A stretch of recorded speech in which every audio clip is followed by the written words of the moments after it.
Kleber, nosso autor de longa data. Bem-vindo, Obrigado. Kleber. Obrigado. Nosso papo hoje é sobre importação e exportação. Meu nome é Daniel Pinsky, sou fundador da Labrador e vamos estar aqui batendo um papinho com vocês, com o Kleber na próxima meia hora, ou talvez um pouquinho mais, vamos ver.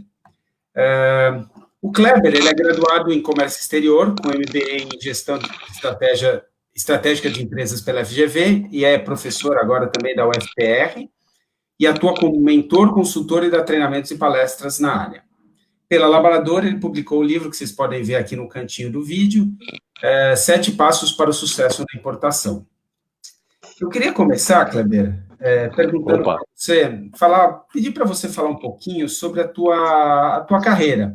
Quer dizer, como é que você decidiu seguir por esse caminho?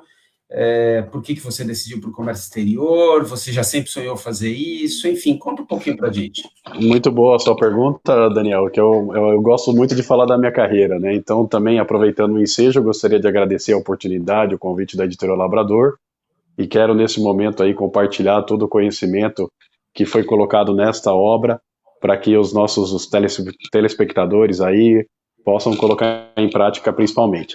Então, assim, eu residi 4 anos na Nova Zelândia. E quando eu voltei da Nova Zelândia, eu vim para Curitiba direto, eu sou natural de Campinas, e daí eu acabei vindo para Curitiba gerenciar uma agência de intercâmbio, só que daí eu acabei não gostando muito das condutas que o sócio da época estava tendo nessa agência, que eu estava gerenciando, então eu pensei comigo mesmo, de que maneira eu posso entrar no comércio exterior? O que eu sei fazer de fato? Na Nova Zelândia, quando eu residi lá, eu trabalhei lavando louça, trabalhei como chefe de cozinha, então eu não gostaria de continuar nesta área.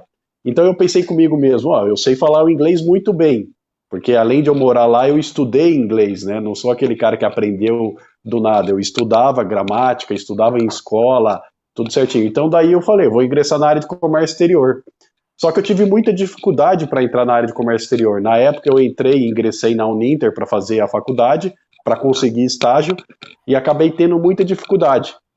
Diante dessa dificuldade, hoje eu uso ela como força. Eu pensei comigo na época, a hora que eu encontrar uma oportunidade na área de comércio exterior, eu vou dar o meu melhor. E daí, diante de tantas entrevistas, eu acabei entrando no Grupo Casco, que hoje eu sou sócio da empresa. Na época eu entrei como estagiário, e daí, diante de tanta energia dedicada, tantos resultados positivos alcançados durante aquele meu período de estágio, eu acabei sendo convidado para se tornar sócio da empresa, e faz 15 anos aí que nós estamos nessa área com o Grupo Casco, né? Pô, 15 anos já?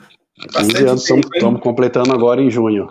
Agora, uma curiosidade que não tem tanto a ver com o comércio exterior. Nova Zelândia, né? Não é um destino tão comum e não é exatamente aqui na esquina. Por que você decidiu ir para Nova Zelândia? Muito boa. Jogava rugby, porque rugby é bem forte lá, eu sei. O rugby é muito forte. Eu vou dizer para você o seguinte, eu venho de uma família muito humilde, entendeu? Então, esse dinheiro que eu usei para fazer o intercâmbio foram recursos próprios, porque desde os 14 anos eu comecei a fazer estágio de mecânico de usinagem na Merial, que é uma empresa veterinária em Paulínia, porque eu fazia Senai. Então eu fui guardando dinheiro. Quando eu cheguei com os 18 anos, Daniel, o que acontece? Eu tinha o equivalente na época a 15 mil reais, tá? Até peguei parte do dinheiro emprestado do meu irmão gêmeo na época. O que acontece? Esse dinheiro, se eu convertesse para o dólar americano, ele se tornaria nada. E o dólar na Nova Zelândia, ele hoje equivale, por exemplo, a R$2. Então, assim, o real é muito forte na Nova Zelândia quando você converte para a moeda deles. E lá também eles tinham pouca burocracia para poder ingressar lá no país. Então, por isso que eu acabei escolhendo a Nova Zelândia, tá? Mas, assim, acabou sendo muito positivo, porque quando eu cheguei lá, eu fui para uma região que tem 8 praias, uma península que tem 8 praias, assim, em volta, bem bonita, e tinha muito pouco brasileiro. Então, eu tive a oportunidade de conviver com os neozelandeses, exatamente, e aprender o inglês com uma certa facilidade. E você, então, deve ter aquele sotaque, assim, complicado. Porque quando eu fui para Nova Zelândia, no primeiro dia, eu pensei que eles falassem maori, não falassem inglês. Sim. O sotaque, exatamente, o sotaque é um pouco diferente, né? Porque o A, ele não é fechado como o americano, é um A aberto, né? Então é bem estranho mesmo. Bom, mas vamos lá, vamos falar um pouquinho sobre o teu livro, Kleber. Para quem que você escreveu esse livro? Para quem? Qual é o teu público? Enfim, você escreveu direcionado para quem que você acha que deve consultar teu livro, enfim, lê-lo? O foco principal do livro foi escrito assim, até eu coloco nele isso dizendo que diante de ler tantos livros da área de comércio exterior e todos os livros que eu li, eu acredito assim que os autores escreveram para advogados, porque são livros muito densos, muito complexos de se entender, e eu aqui no Grupo Casco atendendo pequenas e médias empresas, sempre enxerguei e acompanhei muitas dificuldades por parte de quem está começando a importar.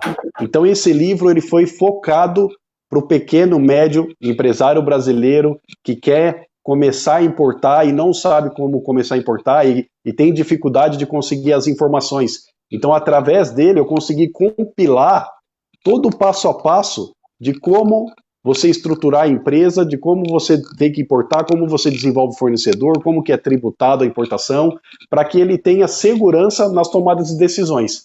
Consequentemente, também, principalmente também com a questão da editora Labrador, disponibilizar ele na biblioteca virtual de diversas universidades pelo Brasil, eu tenho contato aí, muita gente entra em contato comigo que são os estudantes.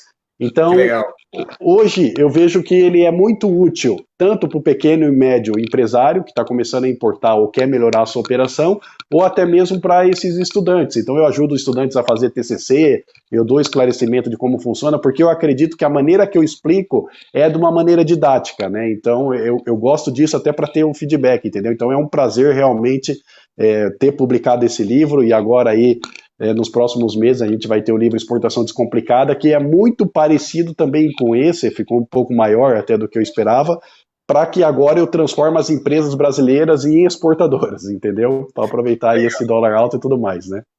Vamos falar também sobre o seu novo livro, mas ainda focando no primeiro, qual é o primeiro passo, né, já que são 7 passos, qual é o primeiro passo para uma empresa trabalhar na importação? O primeiro passo até parece um negócio assim que meio óbvio, né? Mas não é óbvio, eu já vou explicar por quê. É o comece do real começo. O que é começar do real começo, Daniel? É você montar um plano de negócios daquele produto que você deseja importar atrelado ao seu negócio. Por que eu digo assim que parece um negócio óbvio, mas na prática não é óbvio? Porque aqui eu recebo diversas ligações de empresários que a mercadoria às vezes já está aqui, às vezes ele já pagou a mercadoria lá fora, e daí quando a gente vai tentar habilitar a empresa dele para poder importar, quando a gente vai verificar a tributação, ele acaba, eu vou usar um termo geral, né, que ele acaba caindo de costa. Por quê? Porque ele não esperava aquela tributação toda, a gente começa a encontrar várias irregularidades. Então o que é começar do real começo? Primeira coisa, montar um plano de negócios. Porque quando você trabalha com importação, a maioria das taxas que você vai pagar, principalmente a mercadoria, quando você está começando, é tudo antecipado. Ou seja, você tem que ter um caixa financeiro para fazer as primeiras compras, mas também para manter o seu estoque e principalmente para fazer as novas compras. Então não adianta, por exemplo, o cara tem lá 100 mil reais que ele quer começar a importar. Dependendo do segmento, 100 mil reais não é nada. Porque às vezes ele consegue fazer uma compra, mas depois ele não vai conseguir repor, porque a próxima importação já tem que estar saindo de lá depois de 15 dias, 10 dias, para que chegue aqui, porque você tem todo esse trânsito do exterior até o Brasil, e ele tem um tempo de venda desses produtos para que ele reponha o estoque dele e ele continue no mercado. Então, assim, comece do real começo o primeiro passo para você fazer um plano de negócio e saber de fato a viabilidade, tirando a emoção do negócio e colocando a racionalidade. Muito bom. Kleber, eu vou só fazer alguns comentários. É claro que as pessoas que estão nos assistindo podem fazer perguntas a qualquer momento e eu vou fazê-las na medida em que eu consigo uma brechinha aqui. Tá? Por enquanto a gente não tem nenhuma pergunta, mas tem alguns comentários. O José Maurício diz que é um livro para se consultar todos os dias. O Everton Leite fala que é um livro fantástico. O Guilherme fala, Kleber Fontes é um profissional diferenciado. Olha que beleza. Latides fala que é recomendadíssimo e Luiz Alberto fala, Kleber é uma figura crescente. Opa, essa tá uma beleza aqui, ó. Kleber é uma figura crescente no meio de importação e exportação. Esse livro é uma ótima referência, parabéns. Que beleza, ótimos comentários. Que bom. Kleber, é verdade. Num dos capítulos você fala, a frase exata calcule, mas arrisque. O que você quer dizer com isso? O que eu quero dizer é o seguinte, que a importação, até uma frase que eu uso muito, não é coisa para amador, entendeu? Então, assim, existe uma série de variáveis na importação que se, na verdade, o importador que está começando, ele não for uma pessoa de arriscar, eu acredito que todo empreendedor brasileiro, ele tem risco, mas quando você traz um produto lá de fora, existe uma série de variáveis que a gente tem que levar em consideração. Então, por exemplo, a gente falou a questão do capital de giro. Outro ponto muito importante é você verificar a questão da garantia. Você, como importador, você tem que dar garantia desse produto que vai chegar no Brasil até aí, no mínimo, 5 anos no mercado interno. Então, assim, vai estar sob a sua responsabilidade. Por mais que o produto veio dos Estados Unidos, veio da Alemanha, veio da França, veio da Itália, a responsabilidade da garantia desse produto no mercado interno é do importador. Então eu digo o seguinte, que toda importação tem risco. Nosso trabalho aqui é a gente minimizar todos os riscos. Então, por isso que a gente fazendo um estudo prévio, tendo um planejamento, a gente vai minimizar esses riscos. Quais são os riscos? A alta do dólar, por exemplo, agora. Você importar um produto agora, nesse momento, com o dólar 5,25, comparando que um ano atrás ele estava 4,30, pode ser que esteja totalmente inviável. Então, assim, calcule, mas arrisque calcule, tenha racionalidades, mas todo empreendedor brasileiro já é um risco empreender no Brasil, você sabe muito bem com as suas editoras, mas arrisque dê andamento, veja como que faça uma operação pequena, veja como que vai chegar, estruture o seu negócio e siga em frente. Legal. Vamos falar um pouquinho mais sobre essa coisa da garantia, eu acho que isso é muito interessante, inclusive, como consumidor, às vezes você fica um pouco perdido, né? Quer dizer, você, sei lá, comprou um produto de uma empresa que não está no Brasil, né? Ela não tem uma marca no Brasil, especificamente, ou tem, aliás, gostaria até de ver os dois casos. E você está dizendo que o importador também é responsável. Você pode me falar um pouquinho sobre que responsabilidade é essa? É o Código de Defesa do Consumidor? É isso? Como que funciona? Isso. O que acontece? Então, vamos supor, por exemplo, o iPhone, né, da Apple. O iPhone da Apple, ele tem uma importadora no Brasil que é quem faz essa importação e a distribuição no mercado em geral. Então, a partir do momento que ele traz esse produto para o Brasil e ele faz a nacionalização e ele distribui isso no mercado interno, a garantia desse produto perante o consumidor final, perante o lojista, varejista, é deste importador distribuidor, porque ele representa a marca estrangeira aqui no Brasil. Então, o Código de Defesa do Consumidor basicamente isso. O que vai acontecer? O consumidor final que comprou o iPhone na loja, ele vai verificar com a loja vai direcionar a quem é o representante no Brasil. Então, consequentemente, este importador vai se responsabilizar em coletar esse produto avariado, esse produto danificado, para depois mandar esse produto lá para fora, né, dependendo da situação, para que se faça o devido reparo, e aqui no Brasil ele tem que fazer a pronta substituição ao cliente dele, entendeu? Então, assim, a garantia, mesmo, por exemplo, a gente usa bastante a questão do ramo automotivo. As montadoras no Brasil, por exemplo, quando ela tem um determinado veículo que ela para de fabricar, ela tem que manter estoque das peças daquele veículo por um período no Brasil. É a mesma coisa o importador. Então ele tem a responsabilidade de colocar esse produto no Brasil e de estar substituindo e reparando o mercado. Um fato até que aconteceu bem interessante também sobre importação, teve uma época, Daniel, não sei se você acompanhou, sobre prótese mamária. O que aconteceu? Tinha um importador em São Paulo que ele importava da França. Né? A Anvisa, na época, começou a dizer, porque teve muitas pessoas aí que teve problema com essa prótese mamária, e daí a empresa dele, assim, no frigir dos ovos, quebrou, entendeu? O cara levou diversos processos e tudo mais. Só que depois que passou 2, 3 anos, que foi averiguado toda a situação, o problema não era a prótese, era a maneira que estava sendo implantada essas próteses. Então, assim, mas a responsabilidade você viu que caiu sobre ele, tanto a questão da Receita Federal, a Anvisa, que é o órgão competente para esse tipo de produto, então ele teve que se responsabilizar e reparar os consumidores aí que tiveram prejuízo, vamos chamar assim, né? Então, isso acho que leva a um outro ponto, quer dizer, quando você vai ser um importador e você vai fazer um contrato com uma empresa externa, como você é o responsável por isso, você tem que tomar muito cuidado com o contrato que você faz, inclusive para ver se você tem um tempo de talvez exclusividade, porque você está investindo na marca, e também como é que você vai fazer se realmente o produto quebra. Porque o produto quebra, você tem que substituir, depois enviar de volta, quer dizer, a logística reversa no Brasil já é caríssima. Quando você está falando de comércio exterior, é muito mais alto. Então, acho que esse contrato tem que ser muito cuidadoso, né? Esse contrato eu sempre digo, até do José Maurício, que fez o comentário antes da nossa live, ele é advogado da área aduaneira, então assim, você tem que ter um advogado para que faça um contrato que veja cláusula a cláusula e coloque todas essas informações para que o exportador lá fora, que você está assinando esse contrato, ele também esteja de comum acordo, para que você evite qualquer tipo de situação, porque pode ser, por exemplo, dependendo do tipo de produto, igual um produto que está muito em evidência essas últimas semanas é máscara descartável, né, Daniel? Máscara descartável de 10 ligações, 9 é sobre máscara descartável, entendeu? Então, o que acontece? O que eu digo para o cliente nessa questão? A máscara descartável era muito barata lá fora. Então, você vai trazer 300 mil máscaras, pede para o chinês, né, ele colocar aí 1, 2, 3% de máscaras a mais, sem custo. Então, ele pode mandar algumas máscaras a mais, sem custo, que é para reparar qualquer tipo de garantia.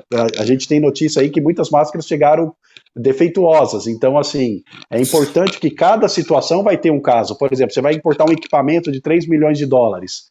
Como que é a garantia desse tipo de produto? Você tem que negociar, você tem que colocar em contrato, para que você evite aí qualquer tipo de contratempo, e tem muitos brasileiros que não analisam essa questão do contratempo, mas é muito importante para a saúde do próprio negócio. Agora eu vou fazer uma pergunta em tom de provocação, obviamente que eu não penso isso, tá? Mas só para a gente apimentar um pouquinho esse papo. Opa, tô pronto, vamos que vamos. Importar, as perguntas não combinadas, tá, pessoal? Isso não foi ensaiado antes, não. Importar não é ruim para o país, quer dizer, quando você importa, poxa vida, você está atrapalhando a nossa balança comercial, a gente vai ter mais dólares entrando do que dólares saindo. Então, será? Poxa vida, vai ficar Será? Vamos aos fatos. Um dado muito importante é o seguinte: quando a gente verifica, Daniel, a balança comercial da China, a balança comercial dos Estados Unidos, a balança comercial da Alemanha, são países, vamos se chamar aí, vamos caracterizar como desenvolvidos. Sem dúvida. A exportação e a importação nessa balança comercial deles, quando a gente analisa os gráficos, é muito parelho. Então existe sim uma balança comercial, né, na maioria das vezes superavitária, entendeu? Porque ele está exportando mais do que importando, mas o número de importações você vê que ele é muito próximo da exportação. O que eu quero dizer? Que os maiores exportadores, os países maiores exportadores, são os maiores importadores. Então, por exemplo, quando a gente vai para a China, lá num fornecedor, por exemplo, de embalagem de frutas, e a gente vai na fábrica dele verificar, quando você chega no estoque dele, você fala, nossa, mas por que essa resina aqui vem da Arábia Saudita? Não, porque a Arábia Saudita produz petróleo, consequentemente a resina plástica vem de lá, então a gente importa, industrializa e exporta. Então, assim, quando a gente fala de importação, existem vários motivos para que você possa importar.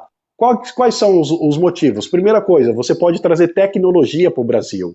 Você pode trazer uma máquina que ela vai produzir mais, ela vai ter melhor qualidade e você vai estar mais competitivo.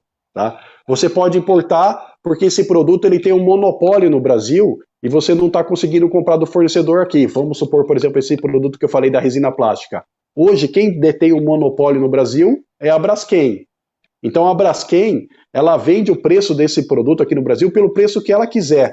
Então, assim, se você não quiser comprar deles, você vai ter que acabar importando. Então, você vai importar esse tipo de produto que tem qualidade e tem preço competitivo. Né? Então, assim, o motivo de importação são diversos. Né? Hoje nós atendemos aqui em Curitiba, por exemplo, um hospital. Os equipamentos desse hospital, que são equipamentos de ponta, são importados. Agora, assim, o que eu também não concordo é de você trazer produtos, vamos chamar eles de predatórios, que são produtos de má qualidade e produtos que você vai quebrar a indústria interna. Mas nós temos, sim, que considerar que a importação, para que o Brasil se torne um país preponderantemente exportador, que ele se torne mais competitivo, é necessário, sim, importar matéria-prima para que a gente tenha preço mais competitivo, tenha qualidade e que a gente consiga industrializar esse produto com máquinas aí fabricadas no Brasil ou importadas, mas que nos dê competitividade para que a gente possa aí atender o mercado externo. Então, a importação, outro ponto bem importante que eu gosto de dizer, é que nessa área de importação e exportação no Brasil, que é a área de comércio exterior, um dado que eu gosto de citar bastante é sobre Itajaí. Por exemplo, Itajaí, nós temos mais de 2.500 importadoras só na cidade de Itajaí. Quantos funcionários eles têm? Quantos profissionais são envolvidos nessa cadeia de importação? Nós temos aí o porto, desde o estivador, desde quem manobra todos os equipamentos lá, nós temos o pessoal do administrativo do porto, nós temos transportadoras envolvidas, nós temos outros terminais, nós temos o despachante aduaneiro, nós temos o agente de cargas, nós temos o armazém que vai receber essa mercadoria para poder fazer a separação, nós temos a empresa de embalagem que vai vender a embalagem, nós temos o administrativo dessa comercial importadora que vai vender, ou da própria indústria. Então, assim, também existe muitas pessoas envolvidas, tá? Agora, se a gente partir e olhar para o lado do governo, por que o governo gosta de importação? Muitas vezes ele pode dizer que não. É o seguinte, Daniel, porque a tributação na importação, que ela é bastante, o imposto, é recolhido na fonte. Não tem como o importador sonegar o imposto de importação. Por quê? Porque ele é debitado da conta. Na hora que chega essa mercadoria e você vai entrar com a nacionalização, debita na conta na hora, independente se ele é simples nacional, lucro real presumido, se ele é de pequeno, médio ou grande porte, tem que debitar na conta. Então, esse imposto, por exemplo, eu gosto de citar o caso de Santos. Santos movimenta, o Porto de Santos, 150 mil containers por mês. Quanto de imposto é recolhido? Poxa vida. É um valor exorbitante. Então, para o olho do governo, por mais que ele possa dizer, às vezes, para a indústria, que ele não gosta de importação e tudo mais, com certeza também acaba sendo vantajoso, entendeu? Legal. Enfim, isso é o índice de abertura comercial que é importante também para qualquer país se desenvolver, né? Isso daí a gente já vem aprendendo há um tempo, talvez não praticando tanto quanto devesse. Mas, enfim, deixa eu só fazer alguns comentários e tem pergunta aqui também. A Vivi, grande Kleber, parabéns pelo seu trabalho e profissionalismo. Ainda não tive a oportunidade de ler seu livro, mas pretendo ler em breve. Opa! Pode ler direto na Amazon, né? Na Amazon tá lá, ó, só baixar. Tá lá, em breve, Kleber. Em breve não, vai talvez alguns poucos meses. Se tudo correr bem, a gente já vai estar fazendo uma impressão sob demanda em Portugal, já que ela deu essa coisa linda, hein? Ser impresso tá lá. Nem tava sabendo disso. Novidade na live aí para todos. Estamos trabalhando, ainda não fechamos aí, mas está no jeito. E tem uma pergunta do Alcides. Kleber, agora com essa situação difícil, infelizmente, muitos importadores estão começando a deixar as cargas no porto por dias acima do demurrage. Nem sei como pronuncia isso, demurrage. Ou abandonam. A Receita e o Porto Armador, como atua com esses importadores? Então, assim, o que acontece? A demurrage, né? A demurrage, já vou explicar o que é, tá? Mas assim, para aquele importador que ele acabou de receber mercadoria, que ele não tem, às vezes, capital, no caso, suficiente para fazer essa liberação, a gente tem que fazer uma análise bem profunda para estudar a situação dele. Mas vamos supor aqui algumas situações. O que ele pode fazer ele pode remover essa mercadoria, Daniel, para um porto seco. Aqui, por exemplo, em Curitiba, nós temos 2 portos secos, que é da empresa Multilog. Então, a mercadoria chega em Paranaguá, ele traz essa mercadoria para Curitiba, e aqui em Curitiba, nesse Porto Seco da Receita Federal, ele pode fazer o regime que nós chamamos de entreposto aduaneiro, que é fazer uma liberação fracionada dessa mercadoria. Então, o que ele faria, por exemplo? Ele vai liberar conforme o capital de giro que ele tem suficiente. Ele não precisa liberar o lote inteiro, né? Isso acontece bastante. Por exemplo, às vezes ele vai ter uma carga tributária lá de 200 mil reais. Ele não tem 200 mil reais, mas eu tenho 50 mil reais. Nacionaliza 50 mil reais. Entendeu? Outro ponto, a questão da demurrage é quando você extrapola o período que a companhia marítima concedeu ao importador pelo uso do container. Então, o que aconteceu agora com essa questão do Covid-19 as companhias marítimas, a nível mundial, muito preocupadas com a saúde financeira das empresas, de vez eles aumentar a autorização do uso do container, que a gente tem aí 21 dias, 30 dias, dependendo da origem, eles diminuíram, Daniel. Hoje, de vez eles aumentaram, eles diminuíram. Então, o que acontece? Às vezes chega o container, você tem 5 dias para desovar ele e devolver esse container para a companhia marítima. Caso ao contrário, vai começar a incidir a cobrança de demurrage. Essa demurrage aí, ela começa por volta aí de $100 por dia, e conforme você segura esse container e não devolve, a conta aí fica estratosférica. Então, o que é importante nesse caso, por exemplo, desse nosso colaborador que fez esse questionamento? Ele pode também retirar do porto principal aonde atracou o navio, leva para um terminal retroportuário alfandegado, dissolve esse container e devolve o container diretamente para a companhia marítima. Agora, se ele tiver numa situação que ele não vai conseguir de fato liberar essa mercadoria, eu sugiro o seguinte: negociar com o exportador, quem vendeu essa mercadoria para ele, para devolver essa mercadoria lá para fora. Então ele pode daí, as despesas para devolver vai ser muito mais barato do que nacionalizar. Porque se ele abandonar essa mercadoria, primeiro que o terminal, o porto, aonde atracou o navio, é um porto privado. Nós temos muitos portos hoje, poucos portos no Brasil hoje que são público. Então o porto privado, ele quer saber, ele vai querer cobrar armazenagem, entendeu, Daniel? Ele não tem para onde correr. Tá? A companhia marítima vai querer o container de volta, ela vai começar a cobrar demurragem. Então, essa conta uma hora vai chegar. Então, o que é necessário? Analisar essas situações. Dependendo da situação também, contratar um advogado da área aduaneira para que ele possa verificar, estruturar, negociar com as empresas envolvidas, para que aí evite qualquer tipo de prejuízo ou até mesmo aí um agravamento e comprometendo aí as atividades econômicas da própria empresa, entendeu? Tá bom. Mais uma perguntinha, talvez um pouquinho mais complicada, Kleber. Todas as cargas que entram no Brasil são de fato vistoriadas pela Receita Federal? E aí... Não pode falar. Não, aí vem a provocação. Há muito contrabando passando e tendo o Brasil como destino, e o quanto isso prejudica quem trabalha legalmente? Tá, o que acontece essa pergunta é muito boa e ela é esclarecedora, eu acredito que para todos que estão nos assistindo. 90% dos produtos que entram no Brasil, Daniel, não são vistoriados. 90% não são vistoriados. Então, ou seja, somente 10% são vistoriados, tá certo? Então, significa que 90% parametrizou em canal verde. A mercadoria chegou no Porto de Paranaguá, chegou no Porto de Santos, entrou com a nacionalização, deu canal verde e a mercadoria é entregue para o importador. Tá? Então, somente 10% disso é, de fato, verificado. Tá? O que acontece daí com a questão do contrabando, como você comentou, o contrabando, existem duas situações. Contrabando é quando você traz um produto proibido, como armas e drogas, isso é contrabando. Quando você traz um produto que ele está fugindo da regra, vamos dizer assim, que você não quer pagar imposto e tudo mais, nós chamamos esse crime de descaminho. Descaminho é quando o Daniel vai lá no Paraguai, o seu veículo, você compra 4 pneus, entendeu?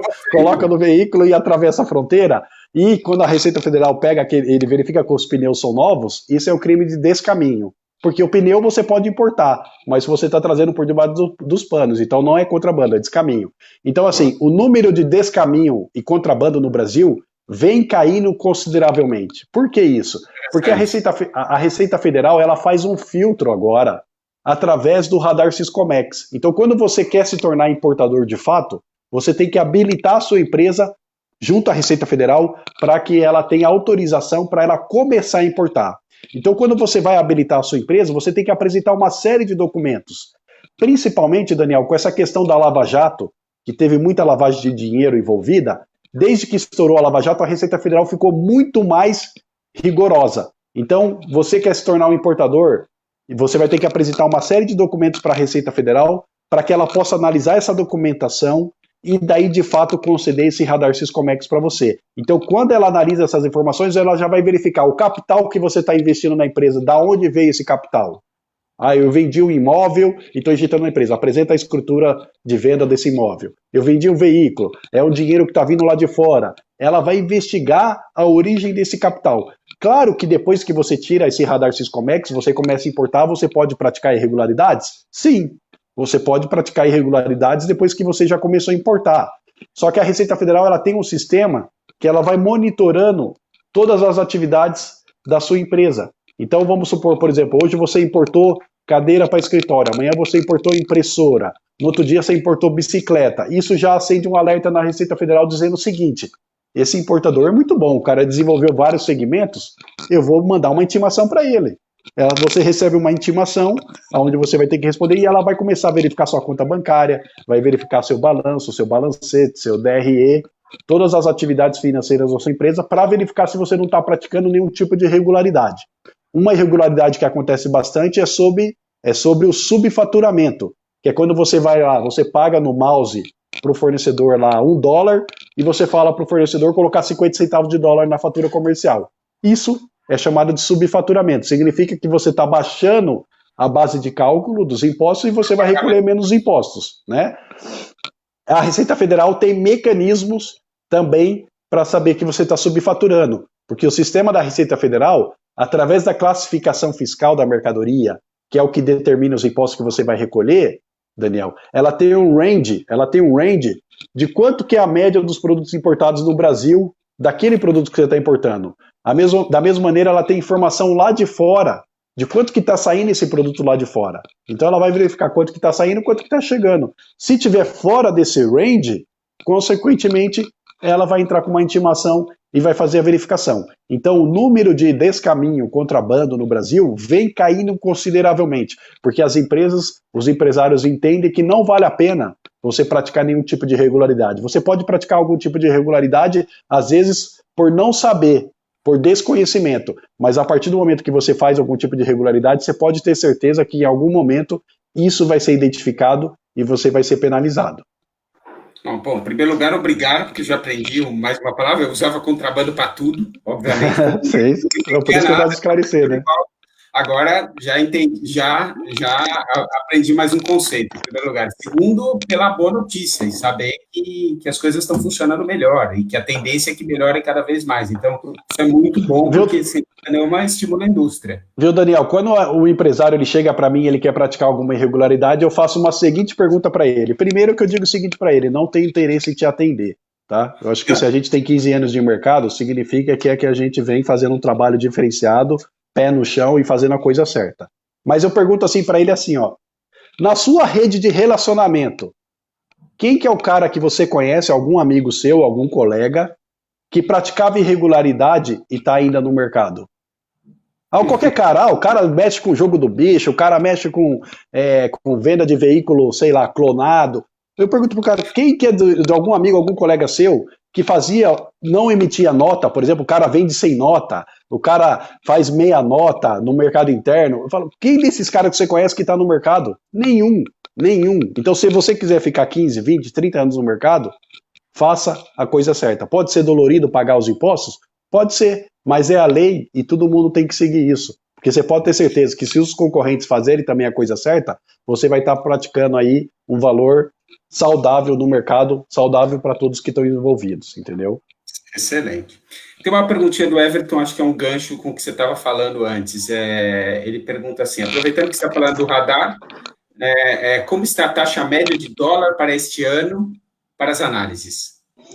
Certo. Essa dúvida dele é uma dúvida muito técnica. O que ele quer dizer é o seguinte, Daniel. Nós temos 3 submodalidades de radar Syscomex atualmente. O primeiro é o radar expresso. O segundo é o radar limitado e o terceiro é o ilimitado. O que diferencia um do outro aqui? É a capacidade financeira da sua empresa. Vamos se dizer, por exemplo, que o Daniel Pinsky quer importar livros lá de fora. Até uma notícia muito boa, tá? Livros não têm impostos na importação. Então, se você quiser começar a importar, você vai ter só o custo do despachante aduaneiro, o Grupo Casco está à disposição, vamos aproveitar e fazer um jabá, tá? Você me arruma comprador também, se você me arrumar comprador também, fecha isso daí agora. Desenhamos o projeto, vamos fazer assim, tá? Então, o que acontece? O que diferencia a editora Labrador da Contexto ou de qualquer outra, na hora de você tirar o radar? A capacidade financeira da sua empresa. Então, como que a Receita Federal vai verificar a capacidade financeira da sua empresa para verificar se vai ser o radar expresso que vai ser liberado, o limitado e o ilimitado? Porque o radar expresso, ele autoriza você importar $50 mil CIF semestral. Significa que a Receita Federal, se ela habilita a sua empresa no radar expresso, você vai importar $50 mil de mercadoria, frete e seguro durante o semestre. Entendeu? Então, assim, o lojista acabou de abrir, ele vai ter essa autorização aqui. Agora, não, eu tenho capacidade financeira, como que a Receita Federal vai analisar? Ela vai pegar os impostos recolhidos nos últimos 5 anos, vai pegar quanto você recolheu de IPI, quanto você recolheu de PIS, COFINS, quanto você recolheu de INSS, os impostos previdenciários, as contribuições, e vai dividir, então ela soma os últimos 5 anos de impostos, Nos últimos 5 anos, todo mês ela tem um robô da Receita Federal que faz essa leitura de quanto você recolheu. Vamos se dizer que você recolheu R$500 mil nos últimos 5 anos de impostos federais. Ela divide pelo dólar e, através dessa divisão, ela chega na capacidade financeira da sua empresa. Vamos se dizer que esse dólar aí, a Receita Federal faz o quê? Ela também tem a média dos últimos 5 anos. Então, o dólar atual, para você verificar a capacidade financeira, é de 3,20.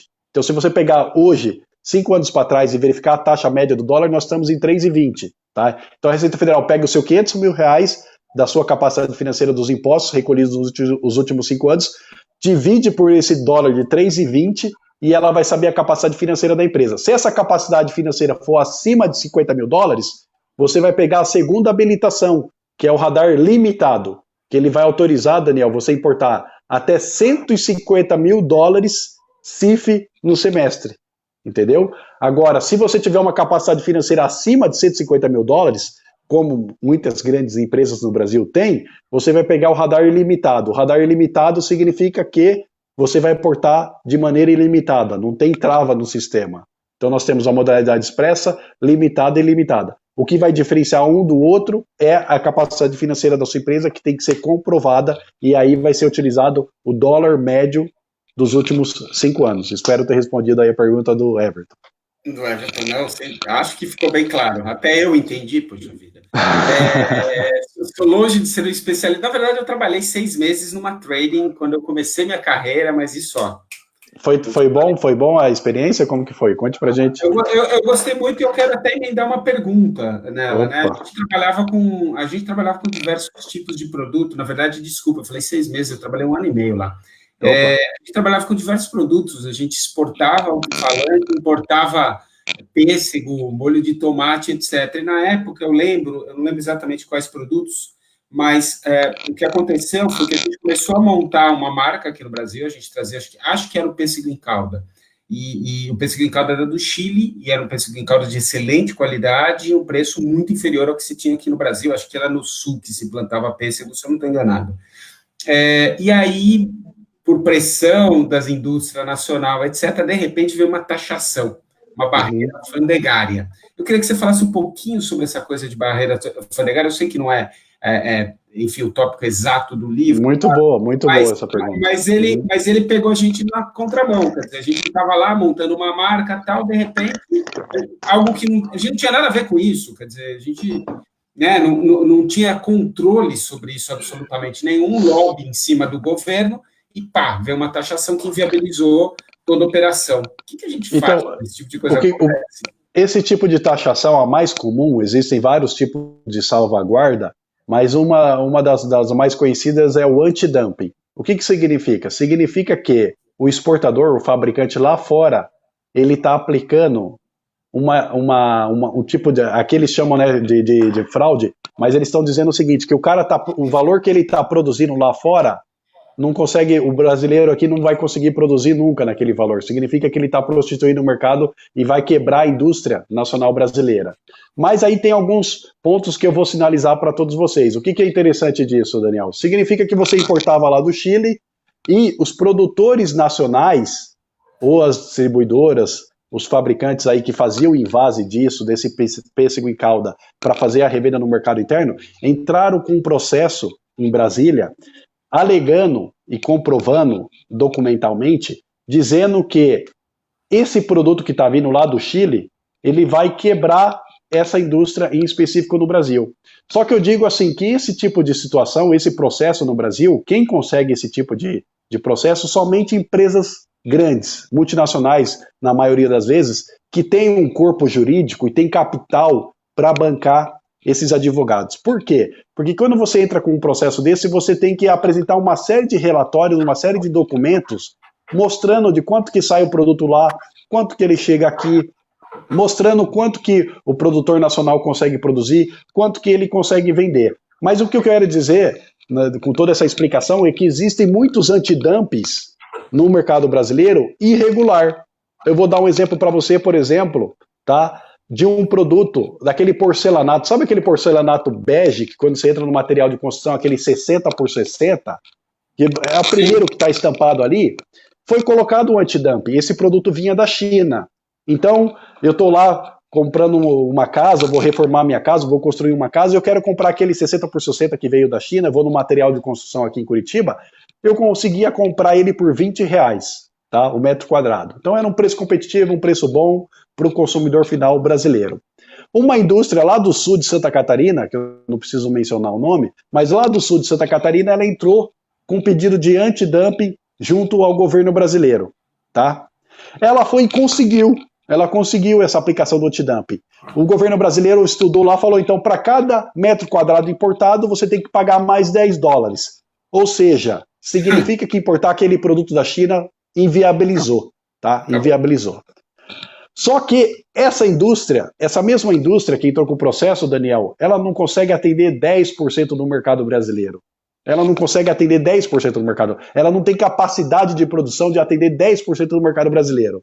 Ou seja, para quanto que foi esse produto lá no material de construção, vendido por essa indústria do sul de Santa Catarina?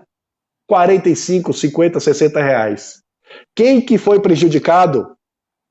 Nós, o consumidor final.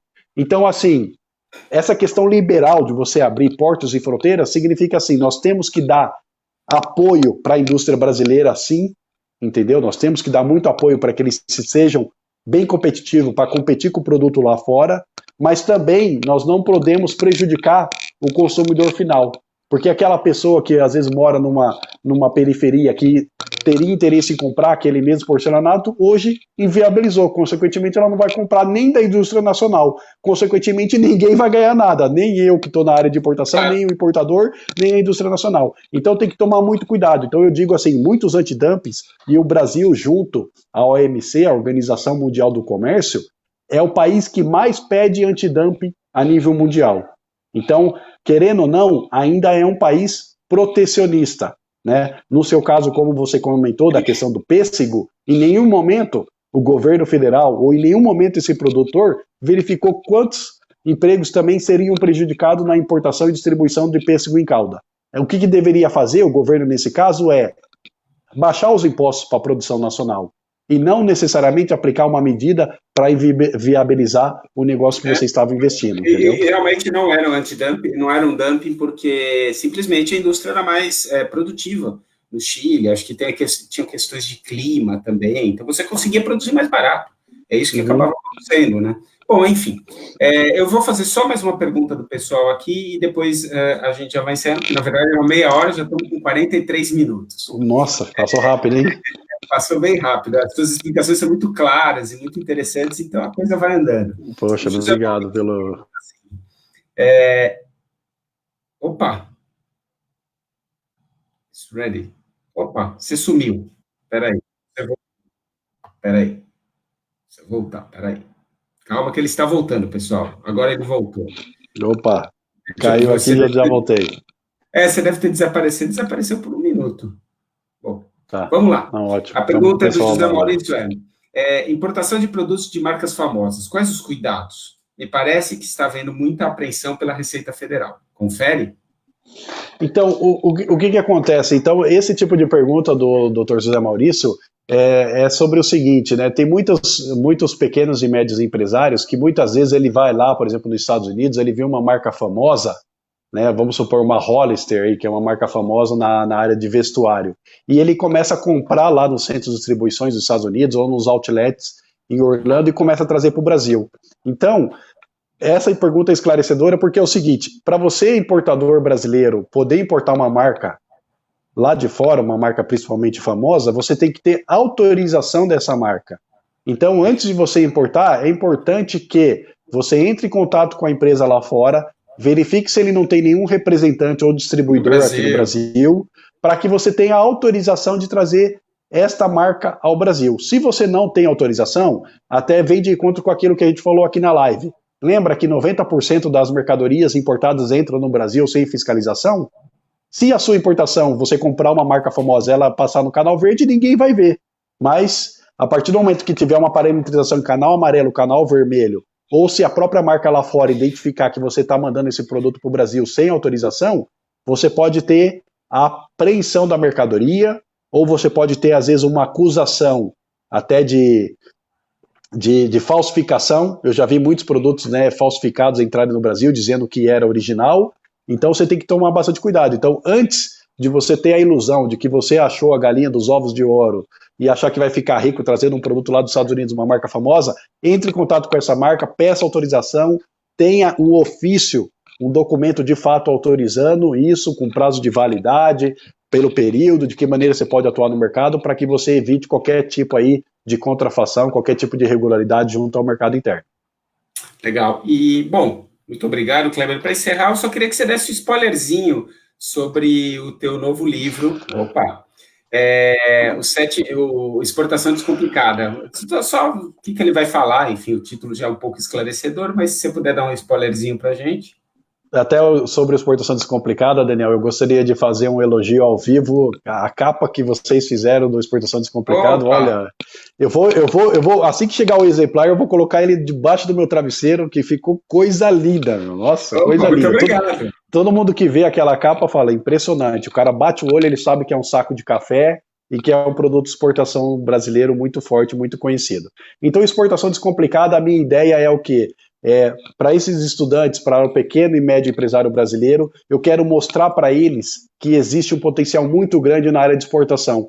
Que exportação não é para grandes empresas, e sim para pequenas e médias empresas. Mostrar para eles que aqui nos países vizinhos, se a gente pegar aqui na América do Sul, tirando o Brasil, até excluindo a Venezuela, diante da situação econômica que eles se encontram, nós temos mais de 200 milhões de habitantes. Ou seja, quando eu estou vendendo do Paraná para São Paulo, eu já estou exportando, teoricamente, se a gente estivesse numa Europa. Porque eu tenho que verificar a legislação de São Paulo, eu tenho que verificar o modal, o transporte que eu vou fazer até São Paulo, eu tenho que verificar uma série de situações. Então, por que não o produtor do Paraná, de São Paulo, de qualquer lugar do Brasil, começar a olhar para o Paraguai, para o Uruguai, começar a olhar para a África, começar a olhar para esses países e exportar os produtos brasileiros? Aqui na minha empresa eu atendo diversos exportadores de pequeno e médio portes que estão cada dia mais se sobressaindo e fugindo dessa dependência do mercado interno e diversificando os mercados. E estão tendo muito sucesso. Então a ideia do livro Exportação Descomplicada é explicar como fazer exportação descomplicada, como encontrar um comprador lá fora,